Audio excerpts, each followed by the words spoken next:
asempumalanga yena. Ewe mphulaphuli kunjalo, ingaba kuthixo kulindeleke okuhlena ukuzubani amkhonze ngokupheleleyo na uthixo. Ewe mphulaphuli kunjalo, noba imithi edala uba silale sityile, uphela kwemisebenzi, indlala, ukuhlupheka, mphulaphuli welizwe FM.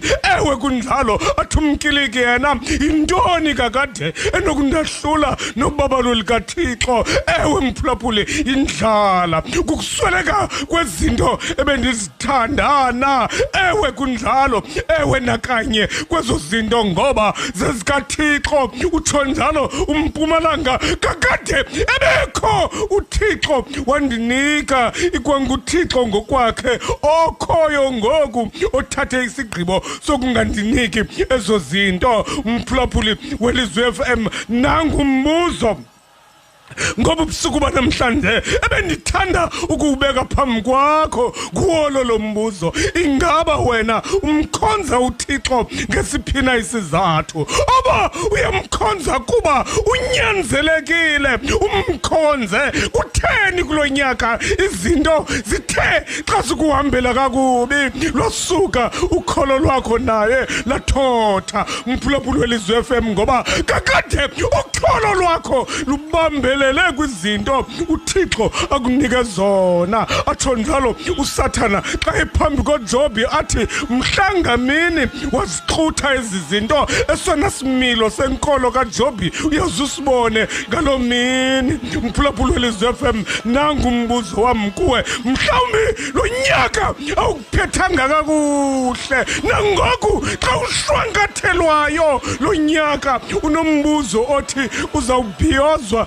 Bhiyoza ngantoni na? Yonke loo nto, ukudana, ukuhlupheka kwakho kudala okokuba umthandabuze uthixo. Nangumbuzo, kakade kwasekuqaleni yintoni ibidala uba umkhonze uthixo?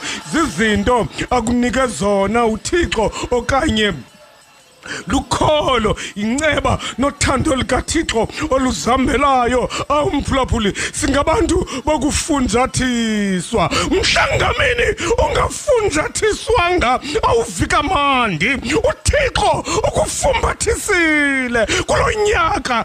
Ewe mphulaphuli kunjalo, mhlawumbi akakufumbathisanga uthixo kulo nyaka njengoba ebenze njalo kunyaka opheleleyo. Ngoku udani kuba izinto azenzekanga ngendlela ebeziqhela ukwenzeka ngayo. Uthi lo mprofeti, noba kunjalo mphulaphuli welizwe FM, iigusha zam zifile emasimini, andizuzanga nto lo unyaka ngowentlupheko. Ewe bantakwethu, kodwa noxa kunjalo uthixo yena akanachaphaza kule nto. Mphulaphuli, lunjalo ukholo olubethelelwe kulo ukholo, ayokholo olubethelelwe kwizinto ozinikweyo, ngoba ezi zinto zinobomi obufutshane. Yiva lo wamadinga xa esithi ezi zinto mhlangamini zasuswa kuwe. Mphulaphuli welizwe FM, wena kuqala uyaba ngokabanina. Kunjalo kakade mphulaphuli, ncothula ukholo lwakho kwizinto ozibonayo, ngoba zinto ziyaphelelwa zona, ubomi bazo bufutshane kakade. Ewe kunjalo, zona zakungabikho izinto ngendlela yazo. Ewe mphulaphuli welizwe FM, iyafika ibhanka ixuthe indlu, ifika ibhanka ixuthe imoto, uphela umsebenzi, isidima ebesikhona wahlukane naso. Kodwa uthixo yena ihlala nguthixo, ngoba ebenguthixo zikhona zingekho, yaye amandla kathixo nobungcwele bakhe uthixo nobabalo lakhe awunako ukulubeka esikalini ngezinto akwenzele zona uthixo, ngoba ubomi bunjalo. Mphulaphuli athi uJobi xa incokola ngaye, lo unamandla onke athela mingqina lisemazulwini, ndaziwa nguthixo okokuba ndindaweni na kuye mna uthixo. Nina abandibonayo nizindinisa zezihlobo ezisondelene kum. Mphulaphuli, nangumbuzo ngoku xa kanye ngoku sishwankathela unyaka mhlawumbi udanile njengabaninzi ayinguwe wedwa odanileyo kunjalo nje ekudaneni kwakho unombuzo othi utheni uthixo enganisikelelanga nje mna ngoba ndibabonile abanye ubasikelele uthixo ndibabonile abanye ubenzele izinto uthixo ndingotheni namna mphulaphuli uthixo nguthixo noba kunjalo nokuba kulo nyaka ubhujelwe ngabantu ebebesondele kuwe izihlobo izalamana abazali abantwana abatshati nabatshatileyo wohlukana kunye nabo kodwa noxa kunjalo uthixo akanakushukuma uhlale nguthixo yena ewe mphulaphuli qonda lento yahlukana nalento yokucinga okokuba uthixo umhlanganise nezinto ozibonayo ngoku ngoba ziyaphela ezi zinto kuyilonto athi umculi xa incokola ngaye awunasiqalo awunasiphelo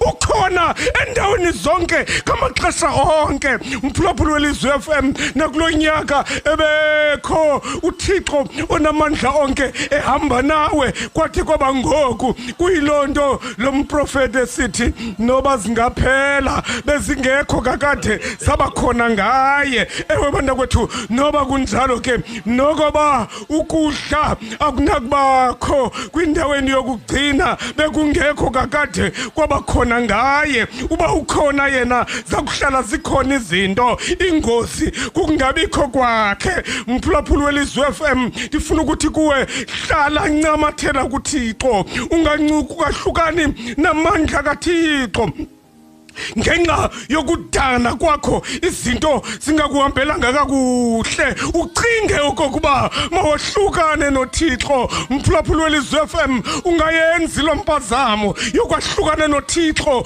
ungayenzi yokumdivosa uthixo ngoba uthixo noba ungasuka kuye athi uDavid noba ndingehla ndiyokuhlala kwelabafileyo ulapho wena wakwahlukana nothixo uzaba kweyiphinda ndawo apho uthixo angekho khona nyamezela kancikane izinto zisenongalungi ngoku kodwa akuthethwa okokuba asinabe siphinde silunge ngoba umlungisi wezinto nobonayo ukonakala kwazo ikwanguye uthixo khangela uJobhi emva kokuba zonke izinto zihambe kakuhle athi uyabona mna bendikade ndikuva ngendlebe zami oba wena unguthixo ongummangaliso ekuhlala kusenzeka intando yakho ngawo wonke amaxesha kodwa ngoku ndikubone ngamehlo okokuba awungothixo nje kodwa unguthixo ekungekho wumbi mphulaphuli welizwi FM usenoba ngathi akakuva uthixo engayiva nemithandazo yakho kanti xa engeva engathi akeva kukhona uthixo evayo unjalo kakade kuyilonto ke ngoba ubusuku banamhlanje sisithi kuwe mntakwethu mhle uthixo akanakuba mbi ngenxa yoba izinto zingahambanga ngohlobo othanda ngalo wena mhle uthixo noba wena uhlazekile kulo nyaka mhle yena uthixo